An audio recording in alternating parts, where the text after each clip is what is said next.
રામનવમીના પવિત્ર ને પાવન ઉત્સવનો દાહોદમાં હર્ષોલ્લાસ સાથે ઉજવાયો। નમસ્કાર, સહજ ન્યૂઝ સાથે હું છું ગોપાલ ભેસાણિયા। દાહોદ શહેરમાં રામનવમીનો તહેવાર આ વર્ષે ભારે ઉત્સાહ અને ધાર્મિક ભાવનાથી ઉજવાયો હતો।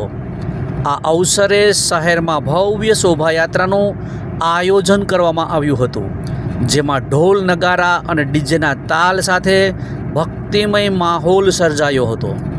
શોભાયાત્રામાં વિવિધ અને સુંદર આકર્ષક ઝાંખીઓ પણ રજૂ કરવામાં આવી, જે દર્શકો માટે આકર્ષણનું કેન્દ્ર બની ગયું હતું। આ શોભાયાત્રા દરમિયાન માર્ગ પર વિવિધ સ્થળોએ ભક્તોના સ્વાગત માટે સ્ટોલ્સ ગોઠવવામાં આવ્યા હતા, જ્યાં ઠંડુ પાણી, કુલ્ફી અને અન્ય ઠંડા પીણાઓની વ્યવસ્થા કરવામાં આવી હતી। આ પ્રસંગે મહંત શ્રી જગદીશદાસજી મહારાજે આરતી કરી શોભાયાત્રામાં જોડાયા હતા અને રામનવમીની શુભેચ્છાઓ બધાને પાઠવીને આશીર્વાદ આપ્યા હતા। તેમજ સ્ટેશન રોડ પર વેપારીઓ દ્વારા છેલ્લા 10 વર્ષથી સતત ભંડારાનું આયોજન કરવામાં આવી રહ્યું છે, જેમાં મોટી સંખ્યામાં ભક્તોએ પ્રસાદ ગ્રહણ કર્યો હતો। શ્રીજી રામાનંદ પાર્ક મહિલા મંડળ દ્વારા પણ વિશેષ ઉત્સાહ સાથે ભાગ લેવામાં આવ્યો હતો।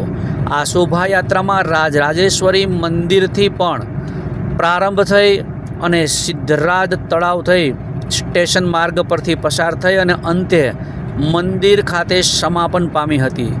આ સમગ્ર કાર્યક્રમમાં શહેરના નાગરિકો મોટી સંખ્યામાં જોડાયા હતા, જેના કારણે દાહોદમાં ધાર્મિક અને ભક્તિભય માહોલ સર્જાયો હતો। વિભા વૈષ્ણવ સાથે સહજ ન્યૂઝ दाहोद। श्रीजी रामानंद पार्क की महिला मंडल ने आज रामनवमी निमित्त राम यात्रा में बहुत उत्साह से भाग लिया। राम यात्रा में हमने बहुत ही भजन और धूम के साथ